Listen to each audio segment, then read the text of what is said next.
ಇದು ಬಂದು ಬುಧವಾರ, ಗುರುವಾರ, ಶುಕ್ರವಾರ ವೀಡಿಯೋ ಆಗಿರುತ್ತೆ. ಇದು ಬುಧವಾರ ಬೆಳಗ್ಗೆ ನಾನು ಜಿಮ್ಗೆ ಹೊರಟ್ಬಿಟ್ಟೆ.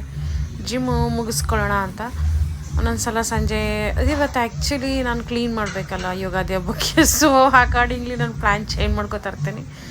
ಸೊ ಜಿಮ್ಮಲ್ಲಿ ಹೋದೆ, ಚೆನ್ನಾಗಿ ಅನ್ನಿಸ್ತಾಯಿತ್ತು ನನಗೆ. ಬಾಡಿ ಒಳ್ಳೆ ಲೈಟಾಗಿ ಅನ್ನಿಸ್ತಾಯಿತ್ತು. ಹಾಗೆ ಬ್ಲಾಟಿಂಗ್ ಏನೂ ಇಲ್ಲ, ಕಮ್ಮಿ ಇದೆ. ಸೊ ಅವಾಗ ಹೆಂಗಿರುತ್ತೆ ಅಂತಾರೆ, ನಮ್ಮ ಬಾಡಿ ಹೆಂಗೆ ವರ್ಕೌಟ್ ಮಾಡುತ್ತೆ ಅಂದರೆ ಕೇಳಿಬಿಡಿ, ಸಖತ್ತಾಗಿ ಫೀಲ್ ಮಾಡ್ತೀವಿ ಅನ್ನಂಗೆ ಅನಿಸುತ್ತೆ. ತುಂಬ ಲೈಟ್ ಏಟು, ನಾನು ತುಂಬ ಸಣ್ಣ ಆಗ್ಬಿಟ್ಟಿದ್ದೀನಿ ಅನ್ನೋ ಫೀಲಿಂಗ್ ಆಗುತ್ತೆ. ಸೊ ಅದಾದಮೇಲೆ ಇವತ್ತು ಮಾಡಿದೆ ನಾನು ಬೈಸೆಪ್ ವರ್ಕೌಟ್ ಮಾಡಿ, ಇದ್ರ ಜೊತೆಗೆ ನಾನು ಮಾಡಿದೆ. ಇವತ್ತು ಫಂಕ್ಷನಲ್ಲಿತ್ತು, ಸೊ ಫಂಕ್ಷನಲ್ಲೂ ಮಾಡಿದೆ. ಅದರಲ್ಲಿ ಬರ್ಫಿ ಒಂದು 10-15, ಆಮೇಲೆ ಯಾವುದಾದ್ರು ಡಿಫ್ರೆಂಟ್ ಮಾಡಿಸ್ತಿರ್ತಾರೆ, ಮಾಡ್ಕೊಂಡು ಇವತ್ತು ಕ್ಲಾಸ್ ಇತ್ತು ಅಲ್ಲಿ. So attended. ತುಂಬ ಚೆನ್ನಾಗಿ ಅನ್ನಿಸ್ತು. ಸೊ ಚೆನ್ನಾಗಿ ಅನಿಸುತ್ತೆ.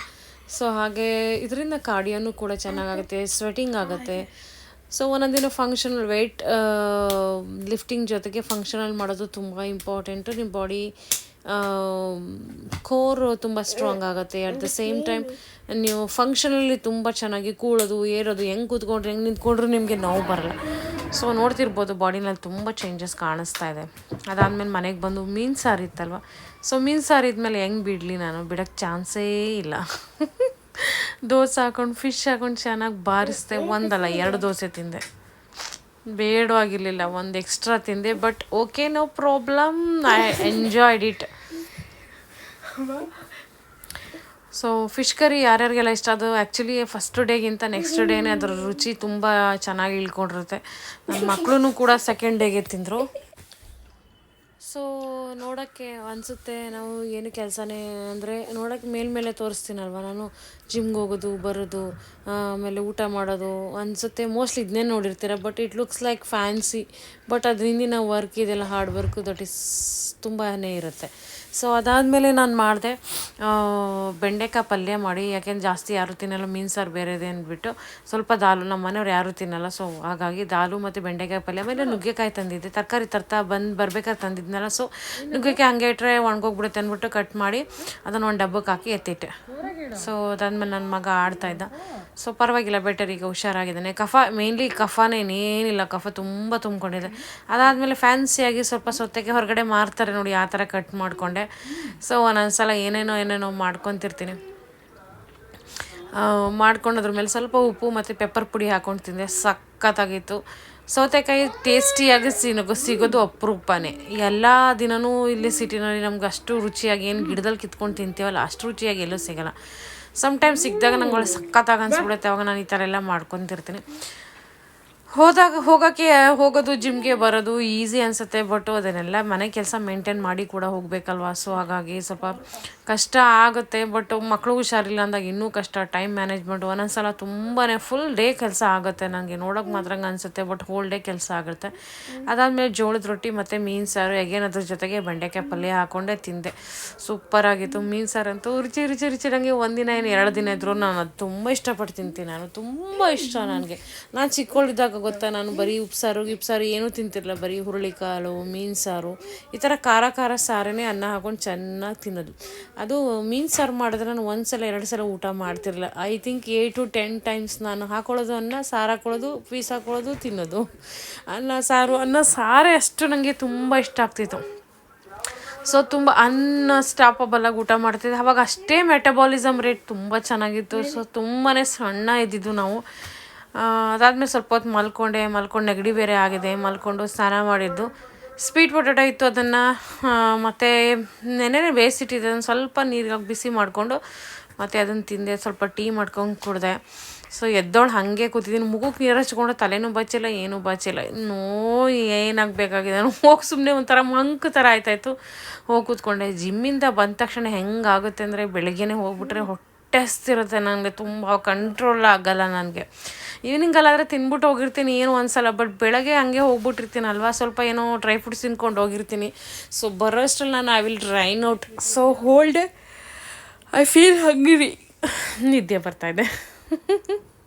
ಸೊ ಒಂದು ಒಳ್ಳೆ ನಿದ್ದೆ ಆದರೆ ಮೈಂಡ್ ಎಷ್ಟು ರಿಲ್ಯಾಕ್ಸ್ ಆಗುತ್ತೆ ಅಂದರೆ, ನಾನು ತುಂಬ ಈ ಫೋನ್ ಬರೋ ಮುಂಚೆ ಒಂದು ಲೋಕ ಇತ್ತು ನಂದು. ಆ ಲೋಕ ಏನಂತಂದರೆ ಕೆಲಸ ಎಲ್ಲ ಆಯಿತಾ ಹೋಗಿ ಮಲ್ಕೊತಿದ್ದೆ. ಮೈಂಡ್ ಮಾತ್ರ ಸಖತ್ತು ರಿಲ್ಯಾಕ್ಸ್ ಆಗಿರ್ತಿತ್ತು. ಸೊ ಅದಾದಮೇಲೆ ಟೀ 1 ಕಪ್ ತೊಗೊಂಡೆ.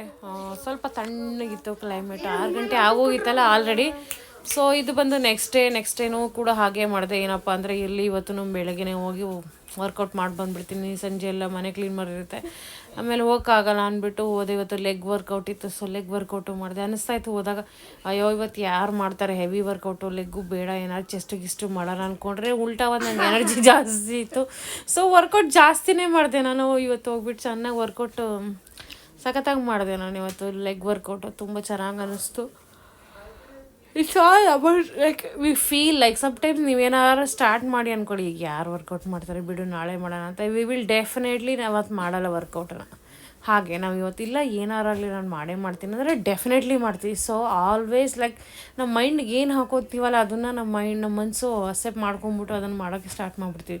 ಸೊ ಅದಕ್ಕೆ ಸ್ವಲ್ಪ ಅಲ್ಲೇ control, this is all about ಏನು controlling a mind is a thing. ಅದೇ ಕೀ, ಅದೇ ಮೇಯ್ನಾಗಿ ಮಾಡಿಬಿಟ್ರೆ ನಾವು ಲೈಫಲ್ಲಾಗಲಿ ಯಾವುದೇ ವಿಚಾರದಲ್ಲೂ ಸಕ್ಸಸ್ ಆಗ್ಬೋದು. So that is very important. ಅದಾದಮೇಲೆ ಜಿಮ್ಮಿಂದ ಬಂದು ಈಗೇನೋ ದೋಸೆ ಚಟ್ನಿ ಮಾಡಿ ಕೊಟ್ಟೆ. ಈಸಿಯಾಗಿತ್ತು. ನಮ್ಮ ಮನೆಗಳಲ್ಲಿ ಯಾರೂ ತಿನ್ನಲ್ಲ ದೋಸೆ, ಇದೆಲ್ಲ ದೋಸೆ ಮತ್ತು ಪೋಹ ಮಾಡಿದ್ರೆ ಉಪ್ಪಿಟ್ಟು, ಅದು ಬಿಟ್ಟರೆ ಇನ್ನೇನು ಯಾರು ಇದು ತಿನ್ನಲ್ಲ. ಏನೋ ಚಿತ್ರಾನ್ನ, ಉಪ್ಪಿಟ್ಟು, ಪುಳಿಯೋಗರೆ ಅಥವಾ ಇನ್ನೊಂದು ಏನು ರೈಸ್ ಐಟಮ್ಸು ನೀವೆಲ್ಲ ಏನೂ ತಿನ್ನಲ್ಲ ಬೆಳಗ್ಗೆನೇ ರೈಸ್ ಐಟಮ್ಸು. ಸೊ ಅದಾದಮೇಲೆ ನೋಡಿ ನಮ್ಮ ಅಕ್ಕ ಹಾಗೆ ಬಂದಿದೆ. ಇವತ್ತು ಯಾಕೋ ತಿಂದಿಲ್ಲ, ಹಂಗೆ ಹೊಟ್ಟೋದ್ಲು. ಹೋಗಲಿ ಅಂದ್ಬಿಟ್ಟು ಇಟ್ಬಿಟ್ಟು ಹೋದಾದ್ಮೇಲೆ ಬಂತಿರ್ತೇನೆ. ದಿನಕ್ಕೆ ಒಂದು 2-3 ಸರನಾರು ಬಂದವಳು ಕೂಗಲೇಬೇಕು. ಅದಾದಮೇಲೆ ನುಗ್ಗೆಕಾಯಿ ಸಾರು, ಪಲ್ಯ ಮತ್ತು ರೊಟ್ಟಿ ಆ್ಯಸ್ ಯೂಶ್ವಲ್. ಅದ್ರ ಜೊತೆಗೆ ನಾನು ಮ್ಯಾಂಗೋ ತಂದಿದ್ದೆ, ಸೊ ಮ್ಯಾಂಗೋನು ಕಟ್ ಮಾಡಿದೆ, ತಿಂದ್ವಿ, ಊಟ ಅಂತೂ ಮಾಡಿದೆ. ಸೊ ಅದ್ರ ಜೊತೆಗೆ ಮಧ್ಯೆ ಕ್ಲೀನ್ ಮಾಡ್ಕೊತಾನೆ ಇದೆ ಮನೇನ. ಒಂದು ಕಡೆಯಿಂದ ಎಲ್ಲ ಮೇಲ್ಗಡೆಯಿಂದ ಎಲ್ಲ ಬಲೆ ಕಟ್ಟಿರೋದೆಲ್ಲ ಕ್ಲೀನಾಗಿ ಡಸ್ಟ್ ಮಾಡ್ಕೊಂಡು ಎಲ್ಲ ಮಾಡಿಕೊಂಡು ಇವತ್ತಂತೂ ಕೇಳಲೇಬೇಡಿ, ನಂಗೆ ಅಷ್ಟು ಕೆಲಸ ಆಯಿತು. ಬೆಳಗಿನ ಸಂಜೆವ್ರ ಕಿಟಕಿಗಳೆಲ್ಲ ಒರೆಸ್ಕೊಳ್ಳೋದು, ಡೋರೆಲ್ಲ ಒರೆಸ್ಕೊಳ್ಳೋದು. ಸೊ ಕೆಲಸದವ್ರು ಸಿಗ್ತಾರೆ ಹೇಳಿದ್ರೆ ಎಲ್ಲ ಮಾಡ್ಕೊಂಡು ಹೋಗ್ತಾರೆ.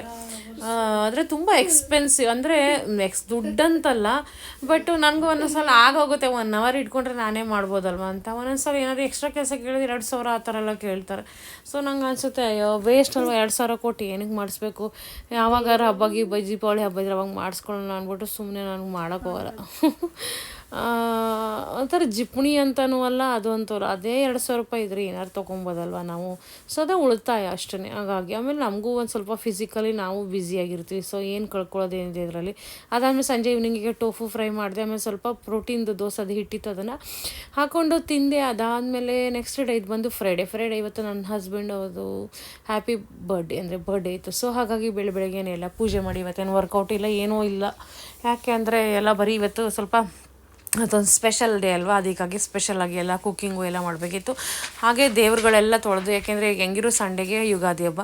ಸೊ ಯಾಕೆ ಮತ್ತೆ ಎಲ್ಲನೂ ಕೂತ್ಕೊಳ್ಳಿ ಅವತ್ತಿನ ದಿನ ಅಂದ್ಬಿಟ್ಟು ಇವತ್ತೇ ಎಲ್ಲ ಒಂದು ಕಡೆಯಿಂದ ದೇವ್ರ ಫೋಟೋ ಎಲ್ಲ ಕ್ಲೀನ್ ಮಾಡಿದ್ದಕ್ಕೆಲ್ಲ ಕುಂಕುಮ ಇಟ್ಟು ಎಲ್ಲ ದೇವ್ರ ಸಾಮಾನೆಲ್ಲ ತೊಳೆದು ಎಲ್ಲ ಮಾಡಿ ಇವತ್ತೇ ಪೂಜೆ ಎಲ್ಲ ಮುಗಿಸ್ಕೊತೀನಿ ಅಂದ್ಬಿಟ್ಟು ಎಲ್ಲ ರೆಡಿ ಮಾಡ್ಕೊತಾ ಇದ್ದೆ. ಬೆಳಗ್ಗೆ ಎದ್ದು ಅವ್ರುಗಳಿಗೆ ನಾನು ಐ ಥಿಂಕ್ ಇಡ್ಲಿ ಮಾಡಿದೆ. ಇಡ್ಲಿ ಯಾಕೆ ಹುಳಿ ಇದೆ ಬೇಡ ಅಂದರು, ಮತ್ತೆ ಪೋಹ ಮಾಡಿಕೊಟ್ಟೆ ನಾನು.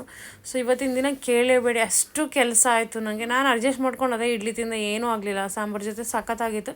ಬಟ್ ಮನೇಲಿ ಇನ್ಯಾರೂ ತಿಂದಿಲ್ಲ ಅಂದರೆ ಏನೂ ಮಾಡೋಕ್ಕಾಗಲ್ಲ, ಅವ್ರನ್ನ ಫೋರ್ಸ್ ಮಾಡೋಕ್ಕೋಗಲ್ಲ. ನಾನು ಸುಮ್ಮನೆ ಮಾಡಿಕೊಟ್ಬಿಡ್ತೀನಿ, ಅದಕ್ಕೆ ಹೋಗಲಿ ಅಂತ ಕೆಲಸ ಮುಗಿಲಿ ಅಂದ್ಬಿಟ್ಟು ಮಾಡಿಕೊಟ್ಟೆ. ಅದಾದಮೇಲೆ ಪೂಜೆ ಆಯಿತು. ಪೂಜೆ ಆದಮೇಲೆ ಇವತ್ತು ಏನೇನು ವೆರೈಟಿ ಮಾಡಿದ್ದೆಪ್ಪ ಅಂತಂದರೆ ಚೋಲೆ ಮಾಡಿದೆ, ಶಾಹಿ ಪನ್ನೀರ್ ಮಾಡಿದೆ. ಅದ್ರ ಜೊತೆಗೆ ಇದು ಬಂದು ನಗೆಟ್ಸ್ ಬರುತ್ತೆ ನೋಡಿ, ಫ್ರೋಝನು ಆ ಥರದ್ದು. ಬಟ್ ಅದನ್ನು ನಾನು ಮನೇಲೇ ಮಾಡಿದೆ. ಸಖತ್ತಾಗಿ ಬಂದಿತ್ತು, ಕೇಳಬೇಡಿ. ಪೊಟೆಟೊ ನಗೆಟ್ಸು, ಪೊಟೆಟೊ ಬಾಲ್ಸ್ ಅಂತ ನೆನ್ಕೊಳ್ಳಿ. ಏನು ಟೇಸ್ಟ್ ಇತ್ತು ಕೇಳಬೇಡಿ. ಅದ್ರ ಜೊತೆ ಪೂರಿ ಮಾಡಿದೆ, ಸಖತ್ತಾಗಿತ್ತು, ಅಲ್ಟಿಮೇಟ್ ಆಗಿತ್ತು. ಹಾಗೆ ಬಡೆ ಬಾಯಿಗೆ ತಿನ್ನಿಸ್ತಾ ಇದ್ದೀನಿ. ಫಸ್ಟ್ ಟೇಸ್ಟು ಮಾತ್ರ ಅಡುಗೆ ಸಖತ್ತಾಗಿತ್ತು. ಸೊ ಮನೇಲೇ ಇಷ್ಟಪಡ್ತಾರೆ. ಈಗ ನನ್ನ ಮಗನಿಗೆ ಬೇರೆ ಹುಷಾರಿಲ್ಲ, ಹಾಗಾಗಿ ಹೊರಗಡೆ ಏನು ಬೇಡ ಬಿಡು ಅಂದ್ಬಿಟ್ಟು ಮನೇಲೇ ಮಾಡಿದೆ. ಮೇನತ್ತಿಂದ ಸಖತ್ತು ಸುಸ್ತಾಗಿ ಹೋಗಿತ್ತು, ಮಾಡೋಷ್ಟು ಪೇಷನ್ಸ್ ಯಾಕೆ ಹೆಂಗೆಂಗೋ ಆಗ್ತಾಯಿತ್ತು. ಬಟ್ ಸ್ಟಿಲ್ ಮಾಡಿದೆ ನಾನು. ಇದಂತೂ ಕೇಳಬೇಡಿ, ಏನು ರುಚಿಯಾಗಿತ್ತು ಅಂತ ಕೇಳಬೇಡಿ. ಹೊರಗಡೆ ನೀವು ಫ್ರೋಝನ್ ತೊಗೋತಾರಲ್ಲ, ವೇಸ್ಟ್ ಅದು. ನೀವು ಮನೇಲೇ ಮಾಡಿ ಒಂದಿನ ನಾನು ರೆಸಿಪಿ ಕೊಡ್ತೀನಿ, ಸಖತ್ತಾಗಿತ್ತು. ಈಸಿ ಕೂಡ ಹೌದು, ಮಕ್ಳಿಗಂತೂ ಎಸ್ಪೆಷಲಿ ದೇ ಲೈಕ್. ಅದ್ರ ಮಧ್ಯದಲ್ಲಿ ನೀವು ಸ್ವಲ್ಪ ಚೀಸ್ ಹಾಕ್ಬಿಟ್ಟು ಮಾಡಿದ್ರೆ ಫ್ರೈನ ಇನ್ನೂ ಸೂಪರು ಚೀಸ್ಬಲ್ ಆಗಿ ಹೋಗುತ್ತೆ. ಅದ್ರಲ್ಲಿ ಮಕ್ಳಿಗೆ ಮಾಡಿಕೊಟ್ರೆ ತುಂಬ ಎಂಜಾಯ್ ಮಾಡ್ತಾರೆ. ಇವನ್ ಬರ್ಡೇ ಪಾರ್ಟಿ ಎಲ್ಲ ಇರುತ್ತೆ ನೋಡಿ ಮಕ್ಕಳದು, ಆವಾಗ ಮಾಡಿದ್ರಂತೂ ಬೆಸ್ಟ್ ಇದು ನನ್ನ ಪ್ರಕಾರ. ಅದು ಚೆನ್ನಾಗಿರುತ್ತೆ. ಬಟ್ ಒಂದು ಸ್ವಲ್ಪ ಇರಲಿ ಮಧ್ಯದಲ್ಲಿ ಅಂತ ಮಾಡಿದೆ ಅಷ್ಟೇ. ಮಾತ್ರ ಸಖತ್ತಾಗಿತ್ತು. ಅದ್ರ ಜೊತೆ ನಿಂಬೆಹಣ್ಣು ಹಾಕ್ಕೊಂಡು ಆನಿಯನ್ ಹಾಕ್ಕೊಂಡು ತಿಂದರೆ ಚೋಲೆ ಏನು ಕಾಂಬಿನೇಷನ್ ಕೇಳಿಬಿಡಿ. ಅದಾದಮೇಲೆ ನನ್ನ ಮಗಳು ಇನ್ನೂ ಕೆಮ್ತಾನೇ ಇದ್ದಲ್ಲ ನನ್ನ ಮಗ, ಹಾಗಾಗಿ ಬ್ಲಡ್ ಚೆಕಪ್ಗೆ ಅಂದ್ಬಿಟ್ಟು ಹೋದ್ವಿ. ಅಲ್ಲಿಂದ ಬಂದೆ. ಇದು ನೋಡಿ ಎಷ್ಟು ಡಿಫ್ರೆನ್ಸ್ ಇದೆ ನಂದು ನೋಡಿ. ಇದರಲ್ಲಿ ಗೊತ್ತಾಗುತ್ತೆ ನಾನು ಎಷ್ಟು ಟ್ರಾನ್ಸ್ಫಾರ್ಮೇಷನ್ ಆಗಿದ್ದೀನಿ ಅನ್ನೋದು. It's a huge huge huge huge huge transformation. So doctor ಹತ್ರ ಹೋಗಿ ಚೆಕ್ ಮಾಡಿಸ್ಕೊಂಡು ಬಂದ್ವಿ. It's a viral plus allergic symptoms ಇದೆ ಅಂತ ಹೇಳಿದ್ರು ಡಾಕ್ಟ್ರು. ಸೊ ಹಾಗಾಗಿ ಅದೇ ನೋಡಿ, ಇಷ್ಟು ಕ್ಲೈಮೇಟ್ ಹೆಂಗೆ ಚೇಂಜ್ ಆಗ್ತಿದೆ ಹಂಗೆ ನಮ್ಮಗಳ ಹೆಲ್ತಲ್ಲಿ. ಮೊದಲೆಲ್ಲ ಇಷ್ಟೊಂದು ದಿನ ಎಲ್ಲ ನಮ್ಮ ಕಾಲದಲ್ಲೆಲ್ಲ ಇಷ್ಟೊಂದು ಇರಲಿಲ್ಲ, ಇವಾಗೆಲ್ಲ ಈ ಥರ ಆಗೋಗಿದೆ. ಏನು ಮಾಡೋಕ್ಕಾಗಲ್ಲ. ಕೋಲ್ಡು ಆ ಥರದ್ದು ಎಷ್ಟು ನಮ್ಮ ಬಾಡೀಸ್ ಅಲ್ವಾ. ಬಟ್ ಏನು ಮಾಡೋಣ, ಆದರೂ ಇವತ್ತು ತುಂಬ ಕೆಲಸ ಆಯಿತು ನನಗೆ. ದೇವ್ರ ಪೂಜೆ, ಇಷ್ಟೊಂದು ವೆರೈಟಿ ಅಡುಗೆ, ಅದಾದಮೇಲೆ ಕೇಕು, ಅದಾದ್ಮೇಲೆ ಕೇಕ್ ಕಟ್ಟಿಂಗು, ಅದಾದಮೇಲೆ ಹಾಸ್ಪಿಟಲ್ ಹೋಗಿ ಬಂದ್ವಿ. ಎನಫ್ ಸಮ್ಟೈಮ್ಸ್ ಹೆಂಗೆ ನಡೆಯುತ್ತೆ ಅಂದರೆ ನಮ್ಮ ಮನೆಯಲ್ಲಿ.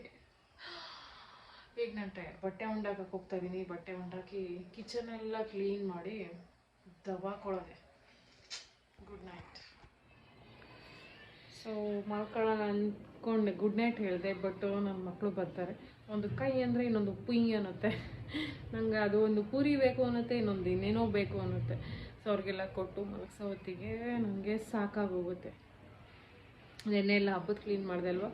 ಸೊ ಹಾಗಾಗಿ ಇನ್ನೂ ಟಯರ್ಡ್ ಆಗ್ತಾಯಿದೆ.